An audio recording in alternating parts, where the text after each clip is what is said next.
দর্শক আমন্ত্রণ জানাচ্ছি রাতের দীপ্ত সংবাদে। আপনাদের সঙ্গে এই মুহূর্তে আছে আমি রুবায়েত হাসান।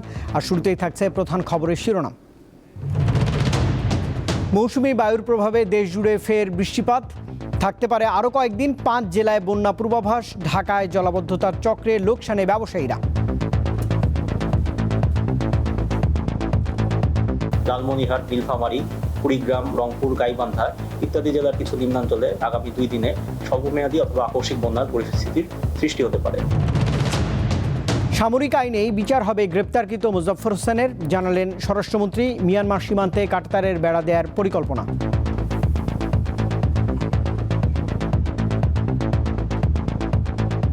আমাদের প্রস্তাব আছে যে আমরা সেখানে কাঁটাতারের বেড়া নির্মাণ করতে চাই 109 কিলোমিটার। সরকার গঠনের পর প্রধানমন্ত্রীর সঙ্গে প্রথম বৈঠক করলেন শরিক দলের নেতারা। দলীয় প্রতীকে হচ্ছে না স্থানীয় সরকার নির্বাচন, জানালেন মন্ত্রী।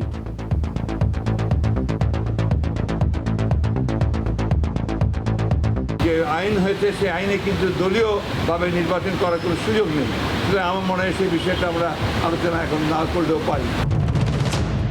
যুক্তরাষ্ট্রের হামলাকে পাল্টা চ্যালেঞ্জ জানাচ্ছে ইরান। যুদ্ধে আরও অন্তত 4 মার্কিন সেনা নিহত। তেহরানের সামরিক সক্ষমতা কমার দাবি প্রেসিডেন্ট ট্রাম্পের। আমরা নিশ্চিত করছি ইরান যেন আর কখনো পারমাণবিক ক্ষেপণাস্ত্র বা এ ধরনের সক্ষমতা অর্জন করতে না পারে। বিশ্বকাপে বেশিরভাগ পুরস্কার স্পেনের ঘরে। আকাশী নীল ঢেউ থামিয়ে বিজয়ীর বেশে দেশে ফিরল লা রোহা। দেশ জুড়ে বইছে আনন্দের ঢেউ। এই জয় আমাদের প্রত্যাশিতই ছিল। আমরা যে কতটা খুশি তা বলে বোঝাতে পারবো না।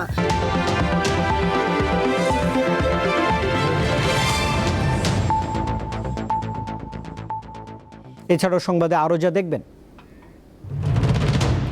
পরিবেশের ক্ষতিকারক প্লাস্টিকের দাপটে কমছে বাঁশ বেতের তৈরি পণ্যের ব্যবহার। ঐতিহ্যবাহী শিল্পটি ধরে রেখেছেন সাভারের কিছু পেশাজীবী। ব্যবসা আমার দাদাই করতো, আমার আব্বাই করতো। এখন আমরা বংশগতভাবে ধরে রাখছি। এখন আপনার প্লাস্টিকের মালের লেগে এগুলো বেচা কিনে অনেক কমে গেছে। কিছু কিছু জিনিস ভালোই চলে, যেমন হুগলা, পাটি, ঝাঁকা। এবারে পুরো আয়োজন। দেশের উত্তরাঞ্চলে মৌসুমী বায়ু সক্রিয় থাকায় আগামী 5 দিন সারা দেশে বৃষ্টিপাতের প্রবণতা অব্যাহত থাকতে পারে। এর ফলে আগামী 24 থেকে 48 ঘন্টার মধ্যে নদ নদীর পানি বেড়ে লালমনিরহাট, নীলফামারী, রংপুর, গাইবান্ধা ও কুড়িগ্রামে নতুন করে বন্যা পরিস্থিতির পূর্বাভাস দিয়েছে বন্যা পূর্বাভাস ও সতর্কীকরণ কেন্দ্র। শ্রাবণের মেঘে ঢাকা ঢাকার আকাশ, প্রকৃতিতে চলছে বর্ষা। সোমবার দিনভর হালকা থেকে মাঝারি বৃষ্টি যেন সেটিই আরেকবার স্মরণ করিয়ে দিল। মৌসুমী বায়ুর প্রভাবে এই বৃষ্টির সীমানা দিগন্ত জুড়ে। আবহাওয়া অফিস বলছে বাংলাদেশের উত্তরাঞ্চল হয়ে আসাম পর্যন্ত বিস্তৃত রয়েছে মৌসুমী বায়ু। এতে বৃষ্টিপাত চলতে পারে কয়েকদিন।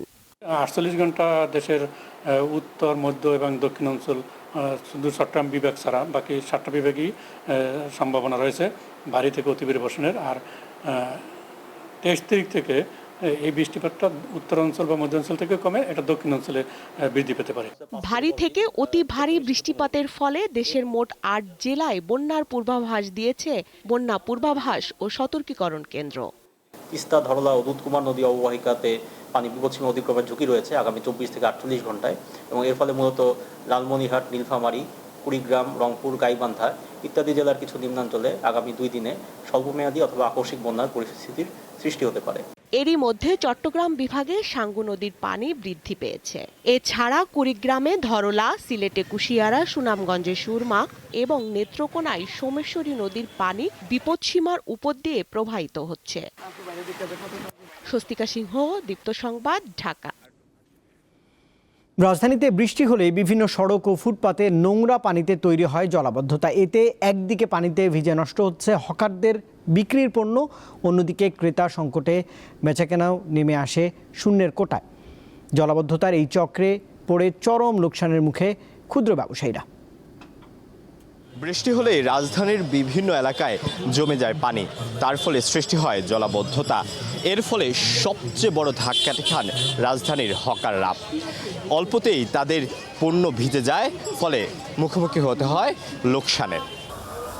বৃষ্টির দিনে কেমন হয় বেচাকেনা এমন প্রশ্নের উত্তর খুবই সংক্ষেপ, শূন্যের কোঠায়। ব্যবসায়ীরা জানান, জলমগ্ন রাস্তায় যেখানে ক্রেতা সাধারণত ফুটপাতে দাঁড়ানোরই সুযোগ পান না, সেখানে তারা কেনাকাটা করবেন কিভাবে? বৃষ্টির সময় তো এখানে হয়ই না, এটা বাইরের সাইড না, এটা তোমার রাস্তা মেন রাস্তা। নর্মালি একটু বৃষ্টি হলে এখানে ডাইবাজার দোকানদারি তো অবস্থা শেষ। মনে করেন যেদিন বৃষ্টি হবে ওদিন আমাদের দোকানদারি নাই। 2 লাখ টাকার মাল বেচছে, এটি উড়াইতে যাবে 2-3 বছর। শুধু ব্যবসায়ীরা ক্ষতিগ্রস্ত হন তা নয়, দৈনিক বেতনে দোকানে কাজ করা শ্রমিকদেরও পড়তে হয় বিপাকে। বৃষ্টিতে বন্ধ থাকে তাদের মজুরি। একটু বৃষ্টি হলে মোটামুটি আধা ঘন্টা প্লাস যদি বৃষ্টি হয় তাহলে এখানে পানি জমে যায়, তখন আর আমাদের দোকান খোলা বা দোকানদারি করার সম্ভব হয় না। আমাদের বেতন মনে করেন যে আমাদের দৈনিকের বেতন দৈনিক দেয়, যদি আমরা দোকান না খুলতে পারি আমাদের মালিক আমাদের বেতন দিতে পারে না। সব দিক দিয়ে লস, আমাদের দোকানপাট খুলতে পারি না খুলতে পারলে হাজিরা পাবো। শুধু হকাররা নয়, রাজধানীর বিভিন্ন অলিগলিতে থাকা ছোটখাটো দোকানিরাও এই বৃষ্টিতে সৃষ্ট জলাবদ্ধতার ফলে ভোগান্তিতে পড়ছেন এবং ক্ষতির সম্মুখীন হচ্ছেন। একটু বৃষ্টি হলে এই মহলে পানি ওঠে, পানি ওঠে অনেক দিন যাবত। আর এই বৃষ্টির কারণে দোকান বন্ধ ছিল 3 দিন। একটু বৃষ্টি হলে অনেক পানি হয়। বেচা কিনের উপরে আর যেমন 15-20 হাজার টাকা সেল আছে, আমাদের এটাই বেচা কিনিটা হয় না। আমরা ছোটখাটো দোকানদারি করি, মনে করেন এখানে খুব কষ্টের মধ্যে আছি ভাই। আকাশের মেঘে হয়তো প্রকৃতির রূপ ফেরে, কিন্তু মেঘ দেখলেই রাজধানীর হকাররা পড়েন শঙ্কায়। কখন বুঝি বৃষ্টিতে ভিজে তাদের কর্মস্থল। এমন পরিস্থিতিতে ড্রেনেজ ব্যবস্থার উন্নয়ন সহ সমস্যার স্থায়ী সমাধান চান এসব ব্যবসায়ীরা। আলোয়ান খান, দীপ্ত সংবাদ, ঢাকা। গ্রেপ্তার হওয়া সাবেক সেনা কর্মকর্তা মোজাফফর হোসেনের বিচার সামরিক আইনে হবে বলে জানিয়েছেন স্বরাষ্ট্রমন্ত্রী। একই ব্যক্তির বিরুদ্ধে সেনা এবং ফৌজদারি 2 আইনে একযোগে বিচার করার সুযোগ নেই বলেও জানিয়েছেন স্বরাষ্ট্রমন্ত্রী। রাজধানীতে সকালে বিজিবির সদর দফতর পরিদর্শন শেষে সাংবাদিকদের প্রশ্নের জবাবে মন্ত্রী এসব তথ্য জানিয়েছেন। 1981 সালের 30 মে ভোরে চট্টগ্রামে বিপথগামী কিছু সেনা সদস্যদের গুলিতে নিহত হন তৎকালীন রাষ্ট্রপতি জিয়াউর রহমান। পরে বিদ্রোহের অভিযোগে 18 জন সেনা কর্মকর্তার বিচার হয়। তবে মেজর খালেদ ও মেজর মোজাফফর হোসেন পালিয়ে যেতে সক্ষম হন। দীর্ঘ 45 বছর পলাতক থাকা সাবেক সেনা কর্মকর্তা মোজাফফর হোসেনকে গত 15 জুলাই গ্রেপ্তার করে গোয়েন্দা পুলিশ। সোমবার বিজিবির পিলখানা সদর দপ্তর পরিদর্শন শেষে এ বিষয়ে কথা বলেন তিনি। দীর্ঘদিন ভিন্ন নাম ধারণ করে পার্শ্ববর্তী দেশে পলাতক ছিলেন। এখানে আসার পরে আমরা যখন জানতে পেরেছি আমাদের গোয়েন্দা সংস্থার ইনফরমেশনের ভিত্তিতে, তাকে আমরা গ্রেফতার করে সেনা আইনেই বিচার করার জন্য আমরা সেনা বাহিনীর কাছে হস্তান্তর করেছি। জেনারেল কোর্ট মার্শাল করে সম্ভবত তার বিচারটা নিষ্পন্ন হবে। মিয়ানমারের সঙ্গে সীমান্তে বিজিবি সতর্ক অবস্থানে রয়েছে বলেও জানান স্বরাষ্ট্রমন্ত্রী। মাইন খুঁজে বের করার জন্য, মাইন ডিটেকশনের জন্য যে যন্ত্রপাতি এগুলো আমরা সংগ্রহ করে ইতিমধ্যে বিজেপির কাছে আমরা দিয়েছি। বিজেপির সদস্যরা সেটা কাজ করছে। RSO, আরসা, আরাকান আর্মি, আরও বিভিন্ন সংগঠন আছে, তাদের অভ্যন্তরীণ অনেক সময় অনেক সংঘর্ষ হয়। এই যে গোলাগুলির কারণে আমাদের নাগরিকরা মৃত্যুবরণ করছে, সেই জন্য এগুলো সব অ্যাড্রেস করার জন্য আমরা এখনো পুরোপুরি ফাইনাল সিদ্ধান্তে যাইনি। তবে আমাদের প্রস্তাব আছে যে আমরা সেখানে কাঁটাতারের বেড়া নির্মাণ করতে চাই 109 কিলোমিটার। অপর এক প্রশ্নের জবাবে তিনি জানান, ভারতের অবৈধ পুশিন ঠেকাতে সরকার এখন পর্যন্ত সফলভাবে কাজ করছে। যেভাবে এখানে পুশিন হতে দেয়নি। দিলশা দেনি, দীপ্ত সংবাদ, ঢাকা। পলাতক আসামিদের দেশে ফিরে আইনের আওতায় আনার প্রক্রিয়া অব্যাহত থাকবে বলে জানিয়েছেন পররাষ্ট্র প্রতিমন্ত্রী। তিনি বলেছেন, এর অংশ হিসেবে সাবেক স্বরাষ্ট্রমন্ত্রী আসাদুজ্জামান খান কামালকে ফেরত চেয়ে ভারত সরকারের কাছে এরই মধ্যে চিঠি পাঠানো হয়েছে। সোমবার রাজধানীতে এক অনুষ্ঠান শেষে সাংবাদিকদের সঙ্গে আলাপকারে পররাষ্ট্র প্রতিমন্ত্রী এসব তথ্য জানিয়েছেন। তিনি বলেন, 2025 সালের 26 নভেম্বর বাংলাদেশ সরকারের পক্ষ থেকে শেখ হাসিনা এবং আসাদুজ্জামান খানকে প্রত্যর্পণের আওতায় আনতে চিঠি দেওয়া হয়েছিল। সম্প্রতি আবারও আসাদুজ্জামান খানকে ফেরত চেয়ে পররাষ্ট্র মন্ত্রণালয়ের মাধ্যমে ভারতকে চিঠি পাঠানো হয়েছে।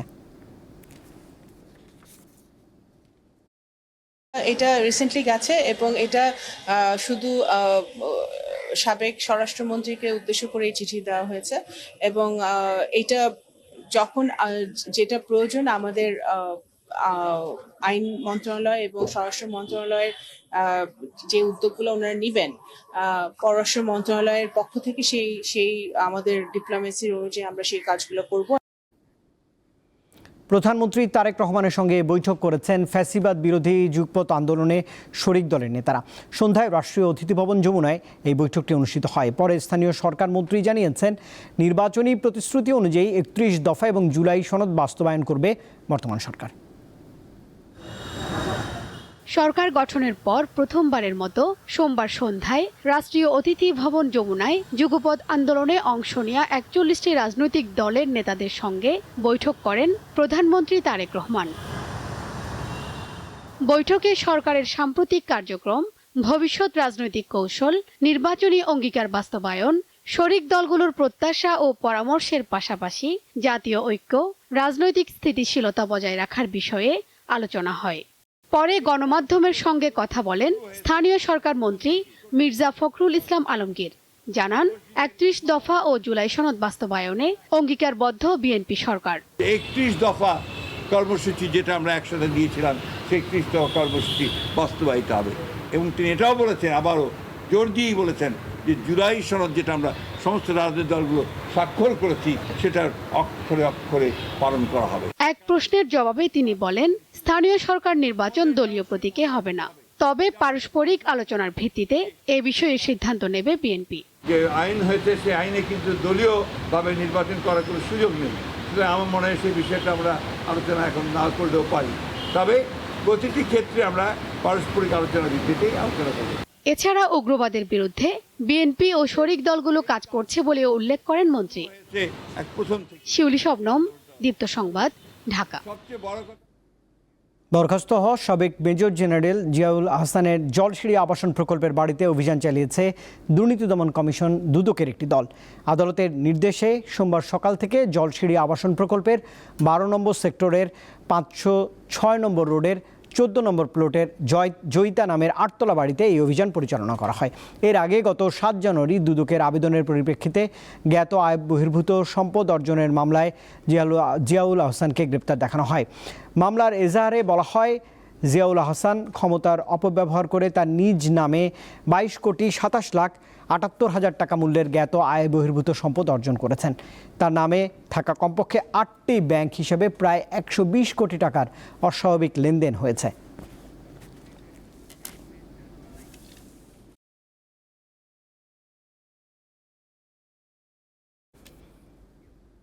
একসময় সাভারের নামা বাজার ছিল বাঁশ ও বেতের তৈরি সামগ্রীর অন্যতম জমজমট বাজার। তবে প্লাস্টিক পণ্যের দাপট, কাঁচামালের দাম বৃদ্ধি এবং কারিগরের সংকটে এখন সেই ঐতিহ্য অনেকটাই ম্লান। তবু কিছু ক্রেতার ভরসায় টিকে রয়েছে সেখানকার ব্যবসায়ীরা। বাঁশ ও বেতের তৈরি জিনিসপত্র একসময় বাংলাদেশের ঘরে ঘরে এই জিনিসপত্রগুলো ব্যবহার হলেও কালের পরিক্রমায় আধুনিক সভ্যতার কারণে এর বিকল্প প্লাস্টিক এবং মেলামাইনের জিনিসপত্র তৈরি হয়, কিন্তু এর চাহিদা কমেছে এবং উৎপাদনও কমেছে। এবং সেই সাথে গ্রাম অঞ্চলে যে খেজুর গাছ এবং তাল গাছের যে থেকে তৈরি যে শীতল পাটি এবং খেজুরের পাটি, সেগুলো কিন্তু কমেছে আস্তে আস্তে। তো সেই ব্যবসার সাথে যারা এখনও সাভার নামা বাজারে জড়িত রয়েছে তাদের কথাগুলো আমি শুনবো। প্লাস্টিক বা বিভিন্ন দিক থেকে আমাদের একটু চাহিদা অনেক কমে গেছে। কিছু কিছু জিনিস ভালোই চলে, যেমন হুগলা পাটি, জাকা, তারপরে হুক্কা, শীতল পাটি, খেজুর পাতার পাটি, বিভিন্ন কিছু মিলিয়ে মোটামুটি চলে। ব্যবসা আমার দাদাই করতো, আমার আব্বাই করতো। এখন আমরা বংশগতভাবে ধরে রাখছি। এখন আপনার প্লাস্টিকের মালের লেগে এগুলো বেচা কিনে অনেক কমে গেছে, আগের মতো নাই। এখানে আপনার কুটির শিল্পের যাবতীয় যা আছে এগুলো মনে হয় যে আমরা পাইকারি আর খুচরা বিক্রি করি। ঢাকা জিঞ্জিরা, চক বাজার, আপনার কাউরান বাজার এবং কি সাভার থানায় যে দোকান আছে প্রত্যেকটাই এখান থেকে নেওয়া যায়। আর আমাদের বিভিন্ন আইটেম, তো এই আইটেম যোগাইতে আমরা অনেক জায়গায় যাই। আমি ওই যে পলো কিনতে আসছিলাম একটা, আর কি ওই যে কবুতর পালি, তো প্রচলিত গানের যেটি হাত পাকার বাতাসে প্রাণ জুড়িয়ে আসে, সেই প্রাণ জুড়ালো কিন্তু এখন যারা এই ব্যবসার সাথে জড়িয়ে আছে তাদের প্রাণ জুড়াচ্ছে না। এবং তারপরও কিছু কিছু ব্যবসায়ী যারা আছে, এটা কালের পরিক্রমায় তারা এটি হারিয়ে যাওয়া ব্যবসাটিকে ধরে রাখার চেষ্টা করছেন। এম এ হালিম, দীপ্ত সংবাদ, সাভার। ভারতের নয়াদিল্লিতে বাংলাদেশ হাইকমিশনের প্রেস মিনিস্টার হিসেবে নিয়োগ পেয়েছেন সাইদুর রহমান। রবিবার এই পদে নিয়োগ দিয়ে প্রজ্ঞাপন জারি করেছে জনপ্রশাসন মন্ত্রণালয়। ঢাকা বিশ্ববিদ্যালয়ের গণযোগাযোগ ও সাংবাদিকতা বিভাগ থেকে স্নাতক এবং স্নাতকোত্তর করা সাইদুর রহমান দৈনিক দিনকালে ঢাকা বিশ্ববিদ্যালয়ের প্রতিবেদক হিসেবে সাংবাদিকতা শুরু করেন। পরে কাজ করেছেন দৈনিক ইত্তেফাকে। সাইদুর রহমান ঢাকা বিশ্ববিদ্যালয়ের সাংবাদিক সমিতির সাধারণ সম্পাদক ও নির্বাচন কমিশনে কর্মরত সাংবাদিকদের সংগঠন reporters forum for election and ডেমোক্রেসির সভাপতি ছিলেন। আগামী 1 বছরের জন্য তাঁকে চুক্তিভিত্তিক নিয়োগ দিয়েছে সরকার।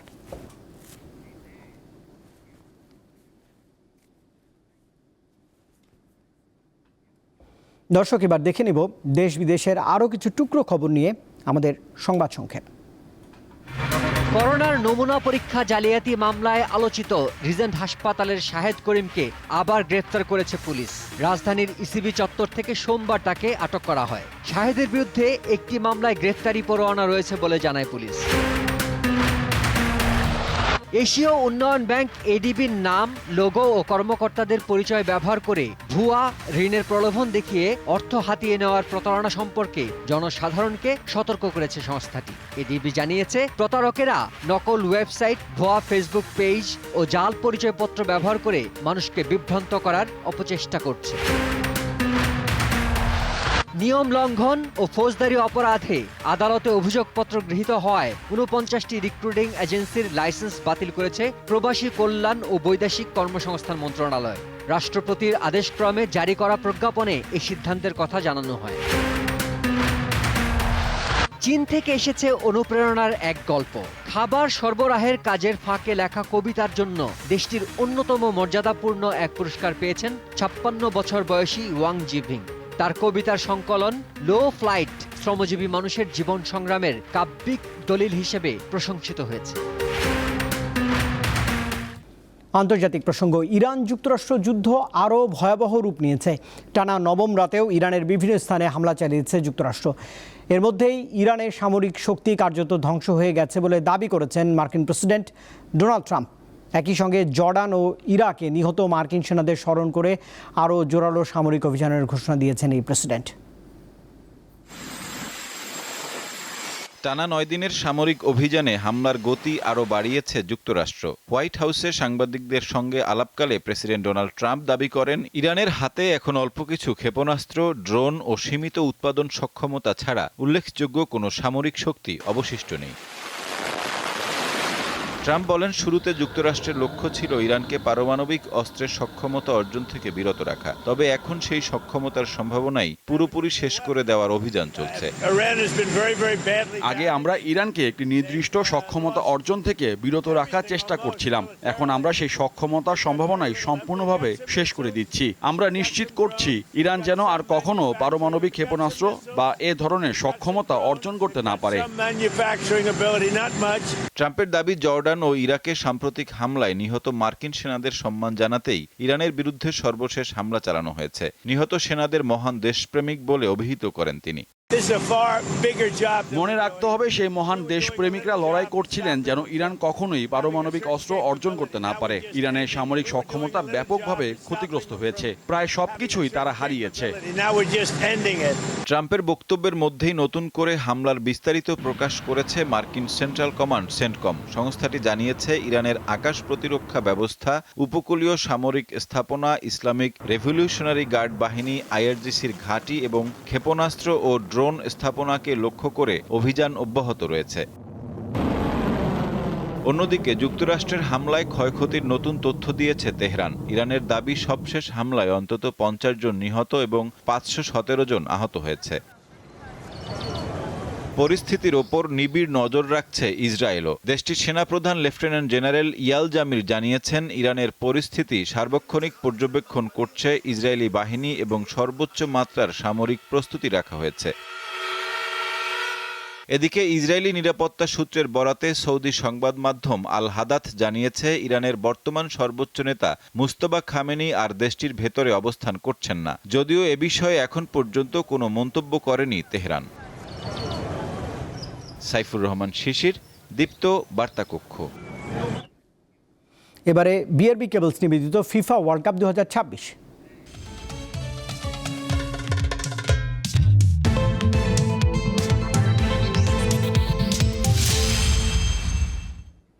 বিশ্বকাপে শিরোপা লড়াইয়ের পাশাপাশি আলোচনায় ছিল ব্যক্তিগত শ্রেষ্ঠত্বের প্রতিযোগিতা। টুর্নামেন্ট জুড়ে ধারাবাহিক পারফরমেন্সে যারা নিজেদের সেরাটা দিয়েছেন তাদের হাতেই উঠেছে গোল্ডেন বল, বুট, গোল্ডেন গ্লাভস ও সেরা উদীয়মান খেলোয়াড়ের পুরস্কার। বিশ্বকাপে সেরা খেলোয়াড় হিসেবে গোল্ডেন বল জিতেছেন স্পেনের অধিনায়ক রদ্রি। পুরো টুর্নামেন্টে দলের খেলার ছন্দ নিয়ন্ত্রণ করেছেন এই মিডফিল্ডার। আক্রমণ গড়ে তোলা, বলের দখল ধরে রাখা এবং গুরুত্বপূর্ণ ম্যাচে অসাধারণ পারফরম্যান্সের স্বীকৃতি হিসেবেই তার হাতে উঠেছে গোল্ডেন বল। এর জন্য ফাইনাল ম্যাচের জয়ও বিবেচনায় নেওয়া হয়েছে, তবে পুরো টুর্নামেন্টে করতে পারেননি কোনো গোল।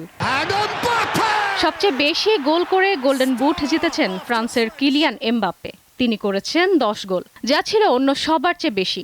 অবশ্য তার দেশ সেমিফাইনাল থেকেই ছিটকে গিয়েছিল। দুর্দান্ত সব গোলের ধারাবাহিকতায় টানা দ্বিতীয়বারের মতো বিশ্বকাপের সর্বোচ্চ গোলদাতার স্বীকৃতি পেয়েছেন এমবাপ্পে। টুর্নামেন্টের সেরা গোলরক্ষকের স্বীকৃতি গোল্ডেন গ্লাভস উঠেছে স্পেনের উনাই সিমনের হাতে। পুরো বিশ্বকাপে তিনি ছিলেন দুর্ভেদ্য। 8 ম্যাচে মাত্র 1টি গোল হজম করে স্পেনের শিরোপা জয় রেখেছেন বিশাল অবদান। গুরুত্বপূর্ণ মুহূর্তে একের পর এক গোল ঠেকিয়ে এই স্বীকৃতি অর্জন করেন তিনি।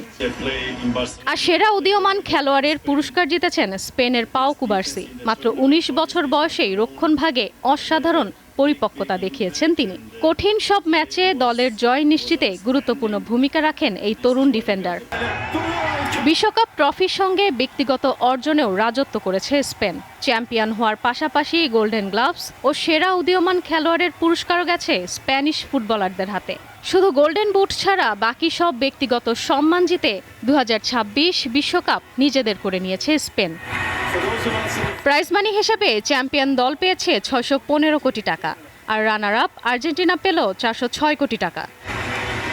দীপ্ত, স্পোর্টস ডেস্ক। বিশ্বকাপ ফাইনালের পর ফুটবল বিশ্ব পেয়েছে নতুন রাজা। নিউ ইয়র্কের টাইমস স্কোয়ার থেকে স্পেনের রাজপথ সবখানেই এখন লা রোহার জয় জয়কার। তবে আর্জেন্টিনায় নেমে এসেছে বিষাদের ছায়া। কেউ গায়ে জড়িয়েছেন জাতীয় পতাকা, কেউ আবার হাতে উড়িয়ে বেড়াচ্ছেন সেটি। অনেকের গায়ে জাতীয় দলের জার্সি। বিশ্বকাপ জয়ের আনন্দে এমন উৎসবই তো স্বাভাবিক। ফাইনালে আর্জেন্টিনাকে হারিয়ে শিরোপা জয়ের পর পুরো স্পেন জুড়ে বইছে উল্লাসের ঢেউ। আর দলটি তরুণ তারকা লামিন ইয়ামালের শৈশব যেখানে কেটেছে, সেই রোকাফোন্দা যেন পরিণত হয়েছে উৎসবের বড় একটি কেন্দ্রে। এই জয় আমাদের প্রত্যাশিতই ছিল। আমরা যে কতটা খুশি তা বলে বোঝাতে পারবো না। দারুণ একটা ম্যাচ খেলেছে ইয়ামালরা। স্পেন পুরো ম্যাচটি নিয়ন্ত্রণ করেছে। দারুণ খেলেই জয় অর্জন করেছে ফুটবলাররা। স্পেনের কাছে হারের পরে আর্জেন্টিনা জুড়ে নেমে এসেছে শোকের ছায়া। শিরোপা হাতছাড়া হওয়ার ধাক্কা সহ্য করতে না পেরে রাজধানী বুয়েন্স আইরেসে 2 প্রবীণ সমর্থকের মৃত্যু হয়েছে। টানা দ্বিতীয়বার বিশ্বজয়ের স্বপ্ন ভঙ্গ হওয়া আলবিসেলেস্তার সমর্থকদের চোখে এখন জল। একটা মাত্র ফলাফল দিয়ে আমাদের বিচার করা যাবে না। আর্জেন্টিনা পুরো বিশ্বকাপে বুক চিতিয়ে খেলেছে। আমরা 2বারের কোপা আমেরিকা চ্যাম্পিয়ন, 3বারের বিশ্ব চ্যাম্পিয়ন এবং এবারও ফাইনালে খেলেছি। ধন্যবাদ মেসি, মার্টিনেজদের। হারলেও আর্জেন্টাইনদের হৃদয়ে কোনো ক্ষোভ নেই তাদের মহানায়কের প্রতি। মেসিকে কৃতজ্ঞতা জানাতে রোজারিওতে জড়ো হয়েছিলেন হাজারো মানুষ। মেসিকে শুধু একটা ধন্যবাদ জানাতে চাই। তুমি একজন মহান খেলোয়াড়ই নও, তুমি একজন অসাধারণ মানুষ। ডিফেন্ডিং চ্যাম্পিয়নদের সিংহাসনচ্যুত করে 2026-এর ফুটবল বিশ্বকাপ এখন স্পেনের দখলে। সেই সঙ্গে জার্সিতে যুক্ত হলো আরেকটি তারকা। মোহাম্মদ হাসিব, দীপ্ত স্পোর্টস। বিশ্বকাপ ফুটবলের ফাইনালের পর এক পক্ষ যখন উল্লাস করছে, অন্য পক্ষ তখন হতাশায় নিমজ্জিত। দীপ্ত টেলিভিশনের নিয়মিত আয়োজন জনতার কথায় থাকছে সেই প্রসঙ্গ।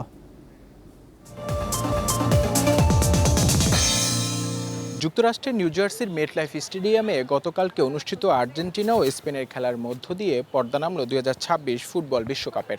সকল জল্পনা কল্পনার অবসান ঘটিয়ে 1-0 গোলে আর্জেন্টিনাকে হারিয়ে দ্বিতীয়বারের মতো শিরোপা জিতল স্পেন। তবে এই দুই দলের খেলাকে কেন্দ্র করে বাংলাদেশি ফুটবল প্রেমীদের প্রত্যাশা ছিল আকাশচুম্বী। কি সেই প্রত্যাশা জানবো জনতার কথার আজকের পর্বে। আর্জেন্টিনার খেলা তো আগেও দেখছি, কিন্তু কালকের খেলা কোনো আগের খেলার সাথে মিল নাই কোনো। একজন আর্জেন্টিনার বিরোধী ফ্যান হওয়া সত্ত্বেও খুব খারাপ লেগেছে যে এতটা খারাপ আসলে এত বড় ফাইনালের মঞ্চে হবে এটা আমরা কোনোভাবে আশা করিনি। সবাই আমার অল ফ্যামিলি একমত আর্জেন্টিনার ফাউল করে লাল কাটকায় আর ওরা মানে ভক্তের মন মানে আরো নষ্ট করে তুই গেছে। মনে মনে আনন্দ আছে, কিন্তু মুখ দিয়ে বলবো দুঃখজনক, কারণ আমার বন্ধু আর্জেন্টিনা করে, ও কান্না করতেছে যে আমাদেরকে নিয়ে যে ওরা বিতর্ক করে যে 7 আপ। কালকে যদি ইমি মার্টিনেজ না থাকতো খেলার ফলাফলটা অন্যরকম হতে পারে, তাহলে 7 আপটা উল্টা হয়ে যেত। তাই দেখে বাইরে আর্জেন্টিনা হেরে গেছে আর ইয়া জিততে গেছে, রাইতে কানতে কানতে বুক ভাসিয়ে লেছি। আমরা আগে থেকে জানতাম স্পেন জিতবে, চাইছিলাম যে আমাদের দলটাই জিতুক, কিন্তু খেলার মেয়ে তো জয় পরাজয় আছে। আমি ভাবছিলাম যে মনে হয় এবার ফিফা পার্সিয়ালিটি করে মেবি আর্জেন্টিনাকে কাপটা দিবে। আমি চাইছি আর্জেন্টিনা হারুক এবং আমি অনেক খুশি।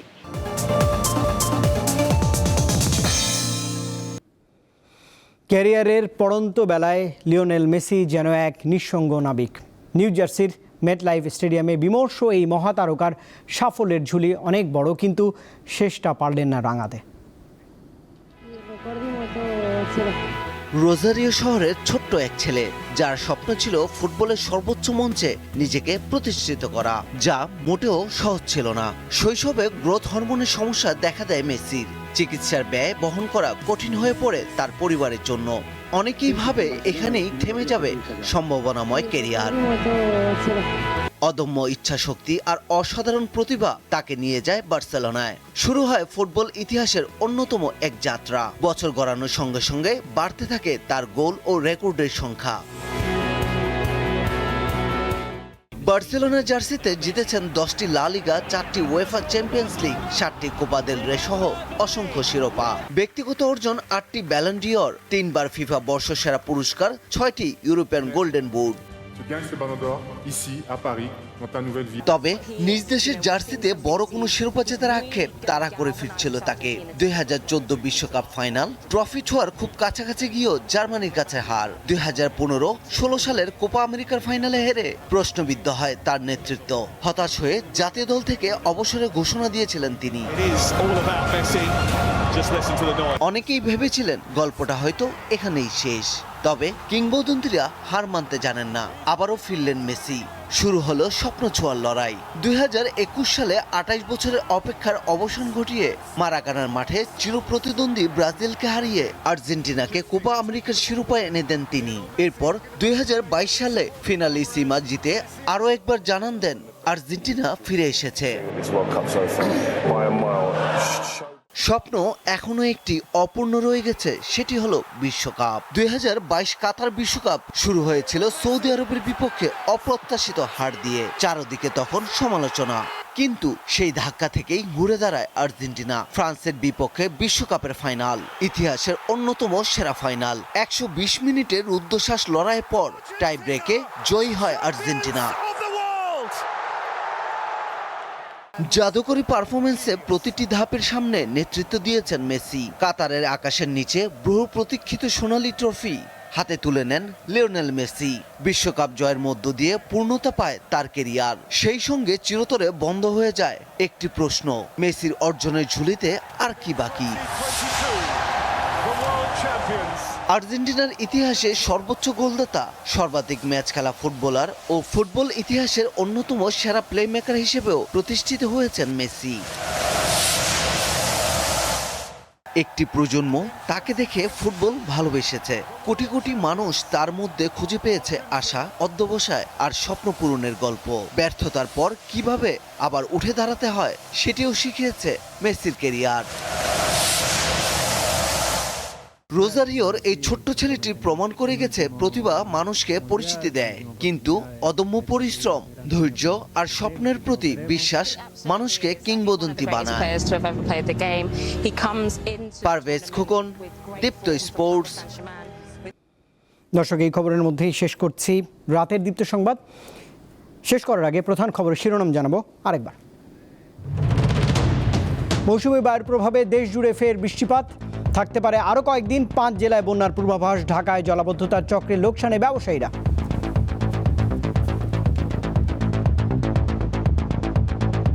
লালমনিরহাট, নীলফামারী, কুড়িগ্রাম, রংপুর, গাইবান্ধা ইত্যাদি জেলার কিছু নিম্নাঞ্চলে আগামী 2 দিনে স্বল্পমেয়াদী অথবা আকস্মিক বন্যার পরিস্থিতির সৃষ্টি হতে পারে। সামরিক আইনেই বিচার হবে গ্রেপ্তারকৃত মোজাফফর হোসেনের, জানালেন স্বরাষ্ট্রমন্ত্রী। মিয়ানমার সীমান্তে কাঁটাতারের বেড়া দেওয়ার পরিকল্পনা।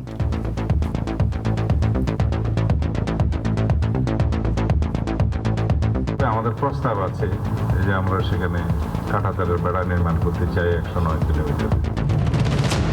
সরকার গঠনের পর প্রধানমন্ত্রীর সঙ্গে প্রথম বৈঠক করলেন শরিক দলের নেতারা। দলীয় প্রতীকে হচ্ছে না স্থানীয় সরকার নির্বাচন, জানালেন মন্ত্রী।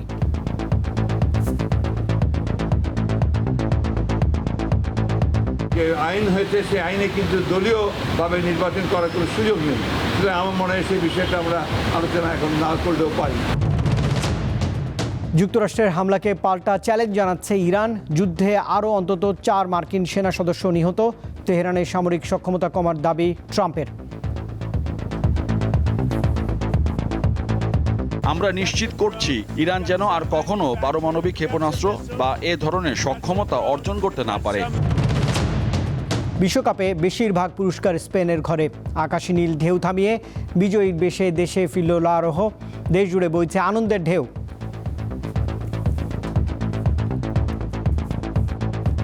এই জয় আমাদের প্রত্যাশিতই ছিল। আমরা যে কতটা খুশি তা বলে বোঝাতে পারবো না। আর দর্শক, এই ছিল এখনকার মতো। এতক্ষণ সঙ্গে থাকবার জন্য ধন্যবাদ সবাইকে। আরও তথ্য বিনোদনের জন্য আপনি যুক্ত থাকতে পারেন দীপ্ত টেলিভিশনের ডিজিটাল প্ল্যাটফর্মগুলোতে। শুভরাত্রি।